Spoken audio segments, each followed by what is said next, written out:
America ऐं Israel सां Iran जे आंग जी शुरूआती हमलनि जी मौजूद खां वठी तेहरान ते लटकियल सवाल सादो आहे।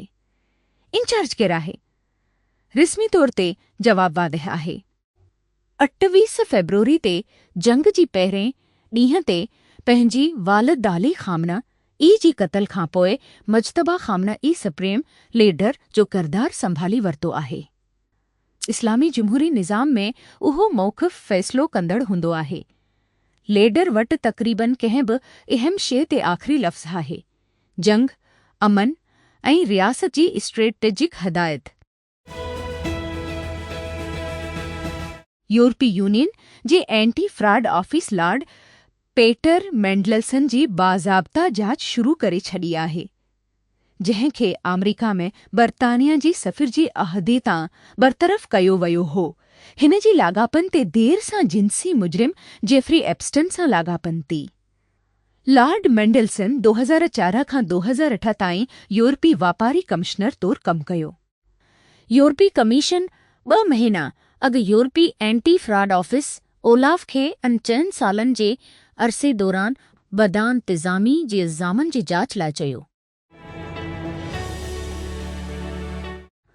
जॾहिं हिज़्बुल्लाह 2 मार्च ते इसराइल तां रॉकेट फायर कया, 2 ॾींहं बाद इसराइल ऐं अमेरिका ईरान ते जंग ते शुरू कई।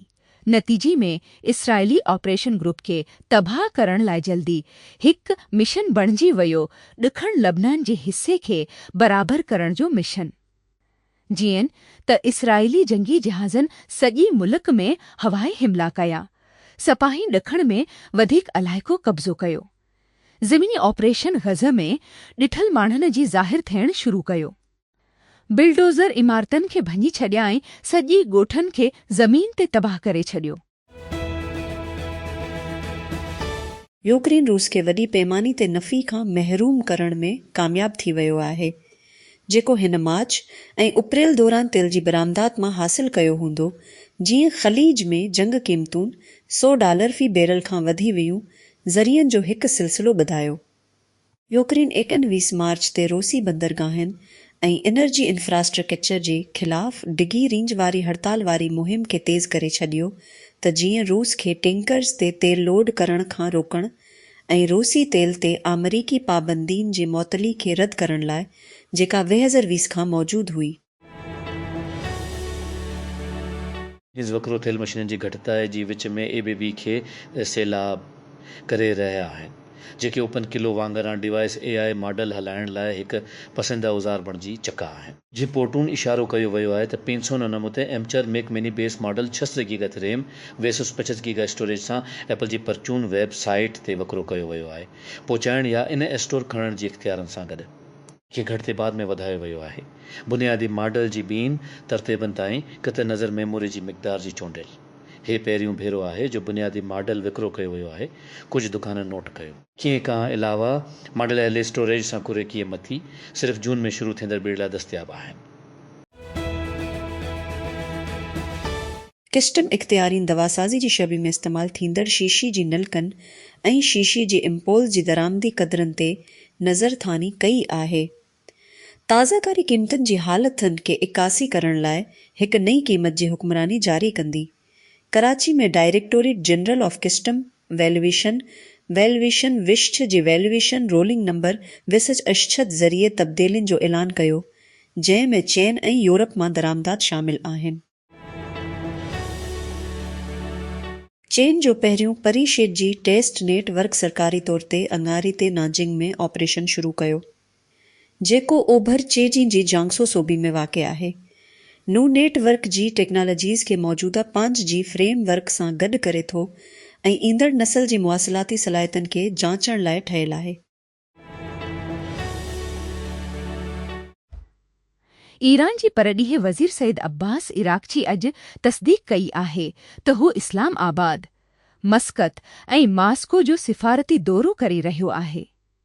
एक्स अॻूणी ट्विटर ते हिकु पोस्ट में इराक़ची चयो त संदसि दौरनि जो मक़सदु पार्टनर मुल्कनि सां वेझड़ाई में ॿतरफ़ी लाॻापनि ते ऐं अहम इलाइक़ाई तरक़ियात ते सलाह मशवरो करणु आहे।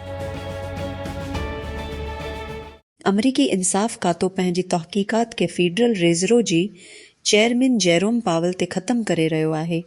मबीना इमारत जी क़ीमत मथां U.S. अटार्नी जिने पहिरियों चयो त उन जे बदिरां मरकज़ी बैंक जे इंस्पेक्टर जनरल जे अॻुवाणी में अंदरूनी तहक़ीक़ात थींदी। खेती ॿिन्हिनि लाइ अफ़वाहूं ऐं राज़दारी घेरो कयो वियो आहे। गुज़िरियल साल नाइजीरिया में आज़ादीअ जी ॾींहं जी बग़ावत जी साज़िश, पर हिन हफ़्ते जी 6 माण्हुनि ते फ़र्द जुर्म लागू थियण सां मुलवस हुजण जो इल्ज़ाम हिन जी पहिरें तफ़सील आहे, जंहिंखे चयो वञे थो त सदर बूला टेनुबो खे हटाइण जो हिकु वसी मंसूबो हो। इहो 1 अक्टूबर 2005 ते थियणो हो, जंहिं ॾींहुं नाइजीरिया बरतानिया खां पंहिंजी आज़ादीअ जी 75वीं सालगिरह मिलाए। इसराइली वज़ीर आज़म बेंजामिन नेतन्याहू जो चवणु आहे त हिन प्रोस्टेट कैंसर जो शुरूआती स्टेज ते कामयाब इलाज करायो आहे, जॾहिं त मामूली चेकअप दौरान नंढड़ा ॻोढ़हा दरियाफ़त थिया। इहा मालूमात नेतन्याहू जी सालियानी मेडिकल रिपोर्ट में शाये कई वई। इसराइली अॻवान सोशल ते पोस्ट कंदी वज़ाहत कई त डॉक्टरनि तिबी चेकअप दौरान ट्यूमर खे दरियाफ़त कयो ऐं इलाज कयो। मालूमात वक़्त ते ऐलान न कयो। 20 अप्रैल ते अमरीका ईरानी बंदरगाहनि जे बंदिश जे विच में उत्तर अरबी समुंड में आबनाए हरमज़ जे वेझो हिकु ईरानी परचम वारी कंटेनर ॿेड़ी ते फायरिंग कई ऐं पोइ पकड़ी वरितो। इहो हिकु मंज़र जहिड़ो हो जेको 1980 जी ॾहाकी में ईरान ऐं इराक़ जे विच में नाम निहाद टैंकर जंग दौरान अदा कयो वियो, जंहिं दौरान ॿिन्ही मुल्कनि हरमज़ जी आबनी में हिक ॿिए जी टैंकरस ते फायरिंग करे हिक ॿिए जी मईशतनि खे तबाह करण जी कोशिश कई। चोर्नोबिल एक्सक्लूजन ज़ोन उक्रेन उहो जनूरीअ जी मंझहील सुबह आहे ऐं सच चमकंदड़ बर्फ़ानी ॿेलनि वारी मंज़रनामी ते चमकी रहियो आहे, पर सुकून फ़रीब आहे। ओचितो हिकु हवाई हमले जो सायरन ओचितो सियारे जी सख़्त हवा में ॿरंदो आहे। यो SS जॉर्ज H.W. बुश जी आमद सां 30 सालनि में पहिरियों भेरो विच ओभर में अमरीका वटि एयरक्राफ्ट कैरियर आहिनि। अमरीकी फ़ौज चयो आहे त ईरान सां हिकु नाज़ुक जंग बंदी जी विच ओभर में क़ाइम अमरीकी फ़ौज जी सेंट्रल कमांड सेंथकॉम जमई ते ॿुधायो त जहाज़नि में 2 जहाज़, 200 खां वधीक जहाज़ ऐं 50 सिपाही शामिल आहिनि। अमरीका जी इंसाफ़ वारी खाते US फेडरल रिज़र्व जी चेयरमैन जेरोम पावल जी तहक़ीक़ात ख़तमु करे छॾी आहे। हिन जी जानशीन कयूं वारिश जी तस्दीक़ लाइ हिकु वॾी रिकावट खे साफ़ करे छॾियो आहे। कोलंबिया जी ज़ले लाइ US अटार्नी जनरल पेरो जमी ते 21 ते चयो त हिन जी ऑफिस फीड जी वसे इमारत जी बहाली जी जांच ख़तमु करे रही आहे, छाकाणि त फीड जो इंस्पेक्टर जनरल इन जी बदिरां इन जी जांच कंदो। Motor Pakistan second generation MG हैस लॉन्च कयो आहे ऐं अॼु मुनक़िद थियल हिकु तक़रीब में इन जी क़ीमत ऐं बुकिंग जी तफ़सील जो ऐलान कयो आहे। नूं मॉडल 2004 में मुतारिफ़ करायल जदीद आलमी नस्ल ते ॿधल आहे ऐं पाकिस्तान में 2 हाइब्रिड पावर ट्रेननि सां दस्तियाब हूंदो। उन्हनि में हिकु रिवायती हाइब्रिड शामिल आहे जंहिंखे हाइब्रिड जी तौर ते मार्केट कयो वियो आहे ऐं हिकु प्लग इन हाइब्रिड मुख़्तलिफ़ क़िस्म जो ब्रांडेड सपर हाइब्रिड। पाकिस्तान इस्पात मार्केट में 3 इंतहाई महांगा एमरजेंसी माया कुदरती गैस LNG कार्गो हासिल कया आहिनि त जीअं ऊन्हारी जी तलब खां अॻु बिजली जी खोट खां बचण लाइ। पाकिस्तान LNG लिमिटेड PLL खे 500 मेगावाट जी शॉर्टफॉल खे पूरो करण लाइ फ्लोटिंग बड्स खां पोइ जमे ते 4 बोलियूं मिलियोन ख़रीदारी कतर खां पाकिस्तान जी डिघी मदी वारी एल ऐं जी सप्लाई जी भेट में लॻभॻ 4% वधीक महांगी आहे, जेका आम तौर ते तक़रीबन 7 फी ईम BTU आहे ऐं oil and gas regulatory authority पारां नोट कयल ताज़ी RL ऐं जी क़ीमतनि खां बि वधीक आहे। कराची स्टाफ रिपोर्टर कराची जे इलाइक़े स्कैम त्राथी में पाणी जी खलियल लाई में तरण दौरान इतल वरहं जो ॿारड़ो वॾी फोत थियण जो ख़ुदशो ज़ाहिर कयो पियो वञे।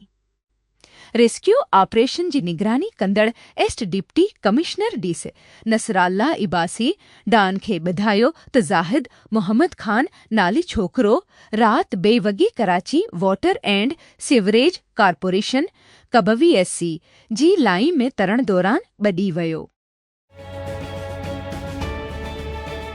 जिन लूका क्रिस्टियानी खे सेम मिचन जी मौतली जे हवाले कयो वियो आहे। इम्तियाज़ी सलूक लाइ जेको रियल मैड्रिड जे ख़िलाफ़ चैंपियंस लीग जी मिच में होमोफोबिक सम्झियो वियो। यूफा ऐलान कयो क्रिस्टियानी खे ॿिनि वधीक मिचनि लाइ पाबंद कयो वेंदो। बाद में UEFA जमी ते चयो त वधीक टन मिचनि जी मौतली मौजूदा फ़ैसिले जी तारीख़ खां शुरू थींदड़ 2 सालनि जे आज़माइशी मुदत जी ताबे हूंदी। हो अॻु में ई हिकु मिच जी आर्ज़ी मौतली जी ख़िदमत करे चुको आहे। खिंजी नस्ल कशे वारी जंग दौरान इसराइल जी मुमकिन जंगी ॾोहे खे दस्तावेज़ करण लाइ बरतानिया जी हुकूमती यूनिट खे फंडिंग कट जी विच में बंदि कयो वियो आहे। गार्जी ॿुधायो आहे। लिंडन ते ॿधल अख़बार अरबा ते ॿुधायो त परॾेहे दौलत मुश्तरका ऐं तरक़ियाती ऑफिसी जी अंदरि कट बैन अक़वामी इंसानियत जी कानून जी सेल खे बंदि करण ते मजबूर कयो आहे। ही सरकारे स्पाई वेयर ठाहींदड़ खे पकड़ियो वियो आहे। जॾहिं इन जी ग्राहक जली एंड्रॉइड एप्स इस्तेमालु कंदा हुआ उन जी निगरानी सॉफ्टवेयर नस्ब करण लाइ टारगेट थी। हिकु नई रिपोर्ट मुताबिक़ ख़मीस ती उसेर्वाटोरियो नेसूनो हिकु उतालवी डिजिटल हक़नि जे तंज़ीम जेका स्पाई वेयर ते तहक़ीक़ करे थी हिकु नई मालवेयर ते हिकु रिपोर्ट शाया कई जंहिंखे मुर्फ़ी सॾींदो आहे। The spyware, which masquerades as a phone updating app, is capable of stealing a broad range of data from an intended target's device. शुरुआती एक्स एनर्जी काल्ह पंहिंजी इब्तिदाई अवाम में पेशकश में $1 बिलियन गॾु कया। 4.3 मिलियन शेयर्स हर $1 विक्स ते लाइ वकिरो कया। हिकु वॾो प्रीमियम डॉलर खां नो त फी शेयर खां मथे आहे जेको उहो ॻोल्हे रहियो हो। शुरूआत में कंपनी खे उमेद हुई त तक़रीबा $800 मिलियन स्टॉक जी तवक़ कई वई आहे त जुमा ते वापार शुरू थींदी नाज़दाक एक्सचेंज ते टकर एक्स जी तहत।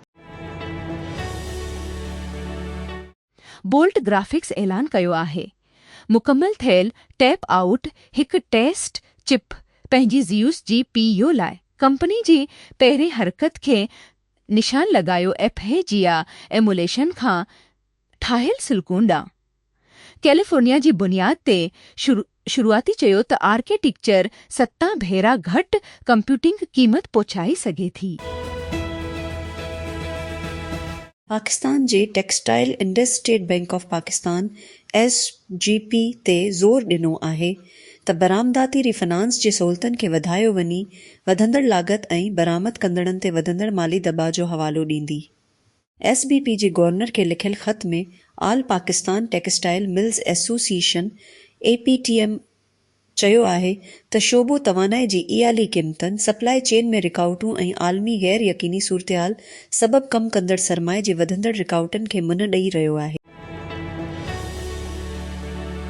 Islamabad national database and registration authority NADRA पंहिंजी वेबसाइट खे तब्दील करे छॾियो आहे। शहरनि खे ज़ली सतह जी पैदाइश ऐं मौत जी रिकॉर्ड ताईं रसाई हासिल करण ऐं तस्दीक थियल लाग इन ज़रिए मालूमात जी हक़ RTI दरख़्वास्तूं ऑनलाइन फाइल करण जी क़ाबिल बणाए थी। अथॉरिटी जे मुताबिक़ हिन पंहिंजी वेबसाइट जे हिकु वॾी ओवरहाल शुरू कई आहे ऐं हिकु मतन जी वॾी साइट खे तब्दील कयो आहे जंहिं ते तनक़ीद कई वई हुई पुराणी ऐं न्यूगेट करणु ॾुखियो आहे।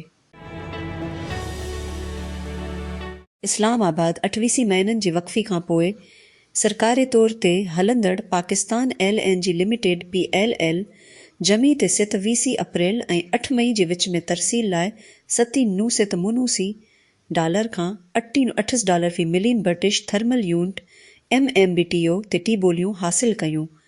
मजमूई तौर ते 4 बोलूं वसूल कयूं वियूं ऐं 3 खे घटि में घटि करार ॾिनो वियो।